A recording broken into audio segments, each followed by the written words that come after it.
Peristiwa kebakaran kembali terjadi di salah satu toko bangunan di Ampenan, Tanjung Karang, Kota Mataram pada Jumat 26 Agustus. Sebelum kebakaran terjadi, warga mendengar 2 kali suara ledakan. Made warga sempat menuturkan awalnya ia mengira suara ledakan tersebut adalah suara hentakan kucing di gentengnya. Namun tiba-tiba api membumbung tinggi dan bakar bangunan sekitar pukul 5 sore.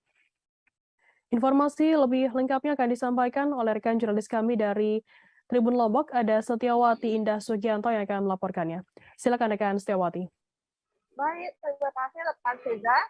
Kebakaran terjadi di salah satu toko bangunan, tepatnya di Ampenan, Tanjung Karang, Kota Mataram, Nusa Tenggara Barat, pada hari Jumat 26 Agustus 2022.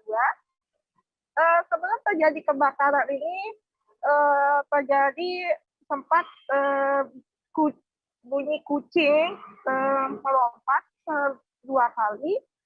Made merupakan warga setempat mengatakan awalnya dia mengira suara hentakan kucing di gentengnya.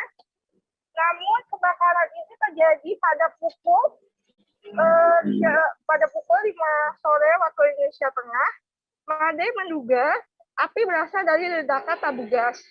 Api yang berkobar lumayan besar, sulit untuk dipadamkan karena ada material bahan bangunan yang mudah terbakar di dalamnya. Made bersama ayahnya sudah siap siaga menggunakan sel extinguisher atau alat pemadam api, dan terjadi sewaktu-waktu api menjalar ke belakang atau rumah dari rumah Made yang dipisahkan oleh lem tembok saja. Lalu penuturan dari petugas kebakaran yang mengatakan pihaknya sudah menurunkan beberapa unit pemadam kebakaran. Pihak damkar dan BRIMOB dengan beberapa warga setempat turut untuk menurun untuk memadamkan api tersebut. Itu saja yang bisa sampaikan. Terima kasih rekan Yuda. Ya, baik. Terima kasih rekan Setiawati Indah dari Tribun Lombok atas laporan Anda. Selamat bertugas kembali. Jangan lupa subscribe, share, komen, dan like ya.